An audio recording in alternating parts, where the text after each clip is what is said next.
ಲೇ ಮಿಸ್ಟರ್ ನರೇಂದ್ರ, ಪ್ರಾಣಕ್ಕೆ ಹೆದರಿ ಮಾನವನ್ನೇ ಮಾರಿಕೊಳ್ಳುವ ಚೀಮಾರಿ ನಾನಲ್ಲ. I am A sincere officer. Be careful. ಗುರಿ ತಪ್ಪಿಸಿದಲೇ ಏನೋ ಸಾಹುಕಾರ ಕೈಯಲ್ಲಿ ಬಂದೂಕಿದೆ ಎಂದು ಇಂಥ ಅಪರಂಜಿಯಂತ ಅಧಿಕಾರಿಯನ್ನು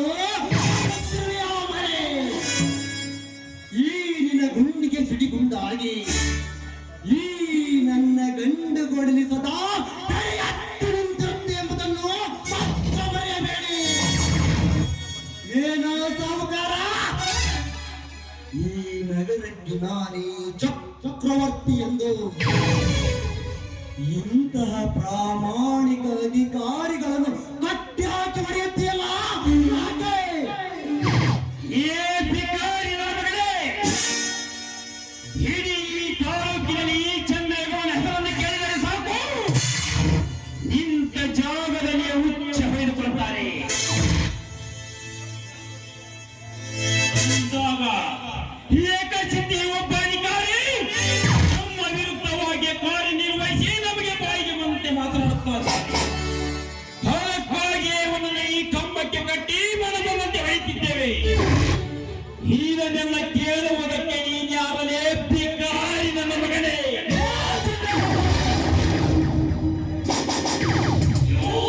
ಎಲ್ಲದಕ್ಕೂ ನಾನ್ಯಾರೆಂದು ಕತ್ತರಿಸಿ ಕೇಳುವ, ಅನ್ಯಾಯಗಳ ವಿರುದ್ಧ ಹೋರಾಟ ಮಾಡುವ, ರೈತರ ಪರ ಹೋರಾಟ ಮಾಡುವ ಈ ನಗರದ ನಾಯಕ, ಅರ್ಥಾತ್ ಹೋರಾಟ ಸಮಿತಿಯ ಅಧ್ಯಕ್ಷ.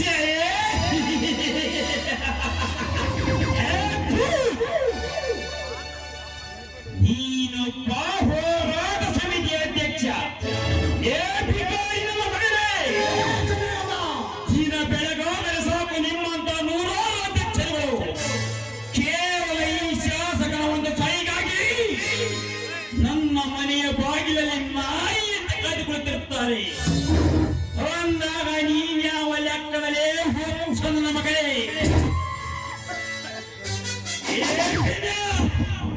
ನಿನಗೇಕೆ ಬೇಕೋ ಈ ಹುಮ್ಮತನ?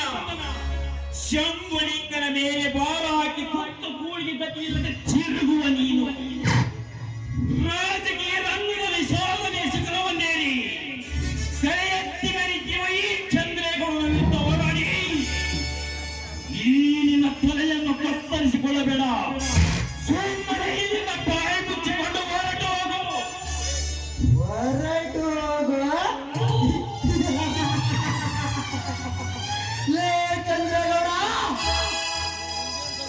ನಾನೇನು ನಿನ್ನ ಮನೆ ಬಾಗಿಲಿಗೆ ಬಂದಿದ್ದು ಭಿಕ್ಷೆ ಕೇಳಲು ಅಲ್ಲ, ಸಾಲ ಕೇಳಲು ಅಲ್ಲ.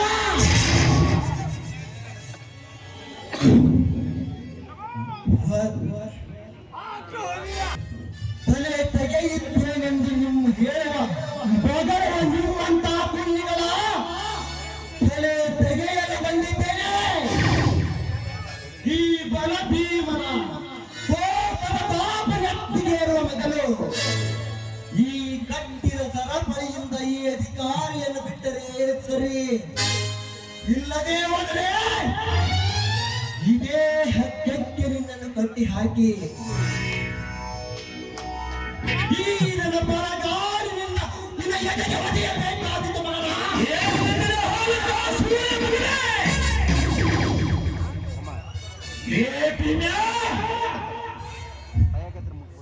ಸಂಪತ್ತಿನ ಸಾಮ್ರಾಜ್ಯವನ್ನೇ ಸ್ಥಾಪಿಸಿ ಅಟ್ಟಹಾಸದಿಂದ ಬೆಟ್ಟಿರುವ ಈ ದಿವ್ಯ ಸಾಹುಕಾರ ಚಂದ್ರೇಗೌಡನಿಗೆ ಓದಿದ್ದೇನೆಂದು ಮಗಳೇ ಪದ್ಮಾಸ್ತನ ಮಗಳೇ.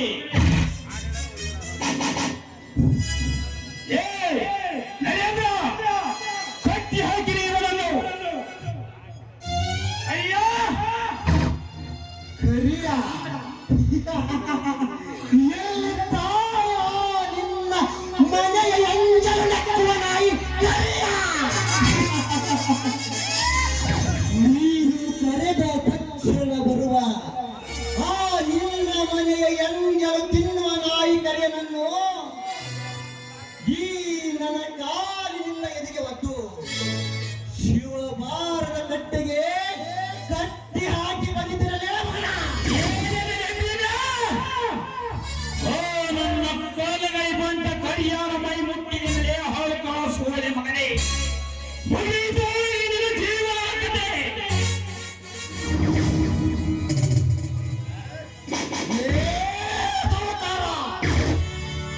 ನನಗೆ ಹಲಕಾಸುಳವರ ಎಂದು ಕರೆಯ ದೊಡ್ಡ ರಾಜಕಾರಣದ ಹಲಕಾಸುಳೆ ಮಗನೇ. ಇವನು ಬರೀ ಭೀಮನಲ್ಲ, ಆ ದ್ವಾಪರಯುಗದಲ್ಲಿ ಆ ದುಶ್ಯಾಸನನು ಆ ಭೀಮ ಹರಿದು ಹರಿದು ತಿಂದನಂತೆ. ಈ ಕಲಿಯುಗದಲ್ಲಿ ನಿಮ್ಮಂತ ರಾಕ್ಷಸರ ಎದೆಯನ್ನು ಬಿಗಿದು ಬಿಸಿ ರಕ್ತವನ್ನು ಕೊಡಿಯಲು ಬಂದ ಕಾಳಿಯಾದ ಭೀಮ ಇವನು. ಕಲಿಯುಗದ ಭೀಮೇ, ಏ ಭಿಕಾರಿಯ ಮಗನೇ, ನಿಮ್ಮಂತಹ ಕಲಿಯುಗದ ಭೀಮರನ್ನು ನನ್ನ ಎಡಗಾಲಿಗೆ ಗಟ್ಟಿ ಬೆರೀತಿರುವ ಈ ಬಿಟ್ಟ ಸಾವುಕಾರ ಚಂದ್ರೇಗೌಡನಿಗೆ ನೀನ್ಯಾವ ಲೆಕ್ಕ? ಏ ಭೀಮ, ನಮ್ಮ ಮನೆಗೆ ಬಂದು ನಮಗೆ ಬಾಯಿಗೆ ಬಂದಂತೆ ಮಾತನಾಡಿದಲೇ ಲೇ ಚಂದ್ರೇಗೌಡ, ಸತ್ಯದ ಮಾತಿಗೆ ಉತ್ತರ ನೀಡುವ ನನಗೆ ನಿನ್ನ ಮನೆಯೇ ಕಲೆ. ಆ ನಿಮ್ಮಪ್ಪನ ಮನೆಗೂ ಬಂದು ಮಾತನಾಡುತ್ತೇನೆ ಮಗನ. ಲೇ ಚಂದ್ರೇಗೌಡ, ಸರ್ಕಾರ ನಿಗದಿಪಡಿಸಿರುವ ಎಸ್ಟಿಮೇಷನ್ ಪ್ರಕಾರ ರೈತರ ಸಭಾಭವನ ಕಟ್ಟುವುದನ್ನು ಬಿಟ್ಟು ನಿನ್ನ ಮನಸ್ಸಿಗೆ ಬಂದಂತೆ ರೈತರ ಸಭಾಭವನವನ್ನು ಕಟ್ಟಿ ಪೂರ್ತಿ ಬಿಲ್ ಮಾಡಿಸಿಕೊಳ್ಳಲಿಕ್ಕೆ ಆ ಹಣವೇನು ನಿಮ್ಮ ಅಪ್ಪನ ಆಸ್ತಿ ಅಲ್ಲ. ಮರ್ಯಾದೆಯಿಂದ ಹೇಳ್ತೇನೆ ಕೇಳು. ಕಟ್ಟಿರುವ ಈ ಯಶವಂತನನ್ನು ಬಿಟ್ಟು ಕಳಿಸದಿದ್ದರೆ ನಾಗರ ಹಾಲಿನಂತೆ ಹೇಳುತ್ತೆ ನಿನ್ನನ್ನು ಕಚ್ಚಿ ಕಚ್ಚಿ ಕೊಲ್ಲುತ್ತೇನೆ ಮಗನ.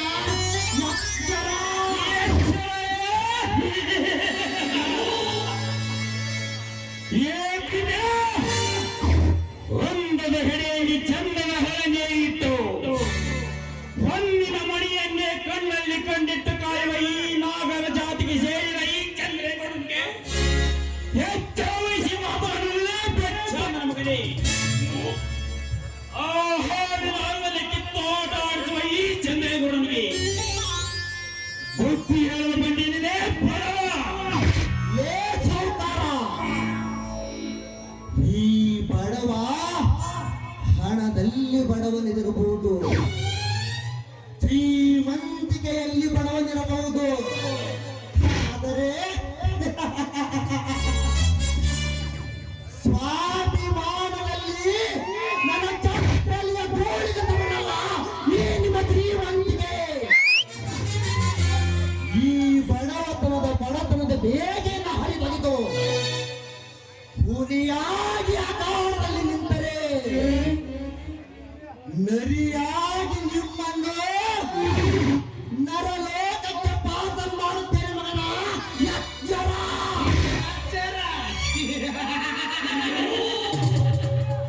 ಏ ಭೀಮ, ನಾನು ಸುಮ್ಮನೆ ಇದ್ದ ಹಾಗೆಲ್ಲ ಈ ನಿನ್ನ ಹಾರಾಟವೇ ಹೆಚ್ಚಾಗುತ್ತಿದೆ. ನಮ್ಮನೆ ನಮ್ಮ ಮನೆಗೆ ಬಂದು ನಮಗೆ ಎದುರುವ ಮಾತನಾಡುವಷ್ಟು ದೊಡ್ಡವನಾಗಿ ಬಿಟ್ಟೆಯ ಬಚ್ಚ ನನ್ನ ಮಗನೇ. ಲೇ ಹುಚ್ಚ! ಈ ಛದೆಯ ವೀರನಿಗೆ ಕಚ್ಚ ಎನ್ನುವ ಕೆಲಸವೇ ಗೊತ್ತಿಲ್ಲ.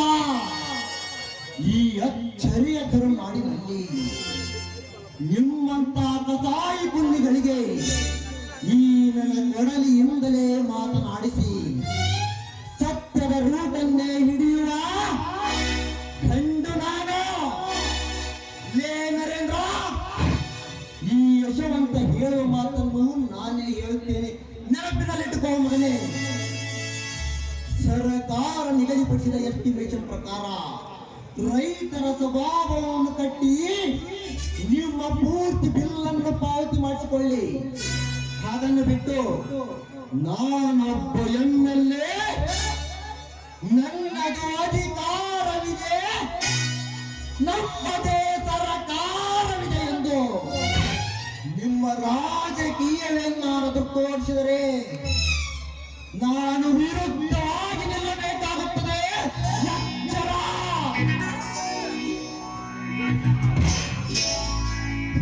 ಹೋಗುವ ಮುನ್ನ ಒಂದು ಮಾತನ್ನು ಹೇಳ್ತೇನೆ. ಅಚ್ಚಳಿಯದ ಹಾಗೆ ಕೆಚ್ಚಳಿಯದ ಹಾಗೆ ಅಚ್ಚಳಿದ ಬರೆದು ನಿನ್ನ ಕೆಚ್ಚದೆ ಮೇಲೆ ಸಾವುಕಾರ ರಾಜಕಾರಣಿ ಆದ ಮಾತ್ರಕ್ಕೆ, ಒಂದು ಸಾರಿ MLA ಆದ ಮಾತ್ರಕ್ಕೆ ಮುಗಿಯುವುದಲ್ಲ ನಿಮ್ಮ ಅಧಿಕಾರದ ಆಸೆ.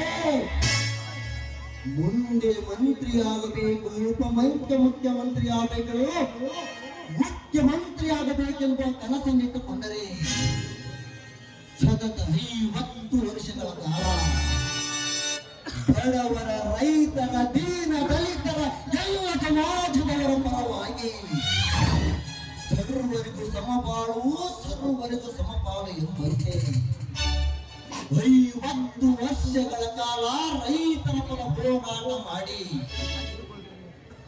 ರೈತರ ಶಾಲೆ ನಡೆಸಿಕೊಂಡು, ರೈತರ ಹೆಸರಿನಲ್ಲಿ ಪ್ರಮಾಣ ವಚನ ಸ್ವೀಕಾರ ಮಾಡಿ, ಈ ರಾಜ್ಯದ ಮುಖ್ಯಮಂತ್ರಿಯಾಗಿ ಇಡೀ ದೇಶದಲ್ಲಿಯೇ ರೈತರ ಬಜೆಟ್ ಮಂಡಿಸಿದ ಮುಖ್ಯಮಂತ್ರಿ ಯಾವ್ದಾದರೂ ಇದ್ದರೆ ಅದು ನಮ್ಮ ರಾಜಾಹುಲಿ ಕರ್ನಾಟಕ ಯಡಿಯೂರಪ್ಪನವರ ಮಾತ್ರ.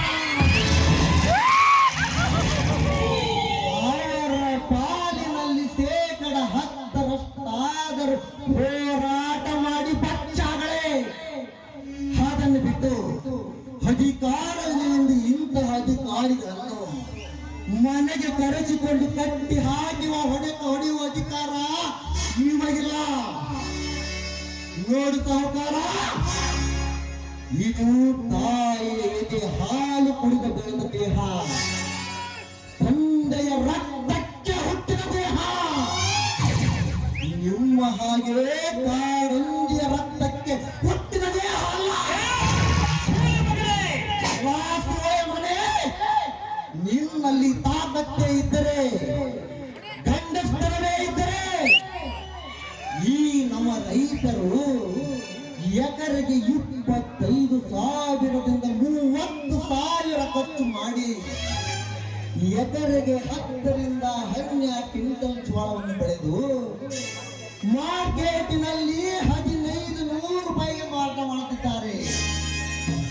ನಿಮ್ಮಂತ ರಾಜಕಾರಣಿಗಳು ಅದರ ವಿರುದ್ಧ ರಾಜ್ಯ ಸರ್ಕಾರ, ಕೇಂದ್ರ ಸರ್ಕಾರಗಳ ವಿರುದ್ಧ ಹೋರಾಟ ಮಾಡಿ ಈ ನಮ್ಮ ರೈತರಿಗೆ ನ್ಯಾಯ ಕೊಡಿಸಿ, ಒಳ್ಳೆಯ ಮಾರ್ಕೆಟ್ನಲ್ಲಿ ಒಳ್ಳೆಯ ಬೆಲೆ ಕೊಡಿಸಿ, ಆಗ ತೋರಿಸಿ ನಿಮ್ಮ ಗಂಡಸ್ತನವನ್ನು.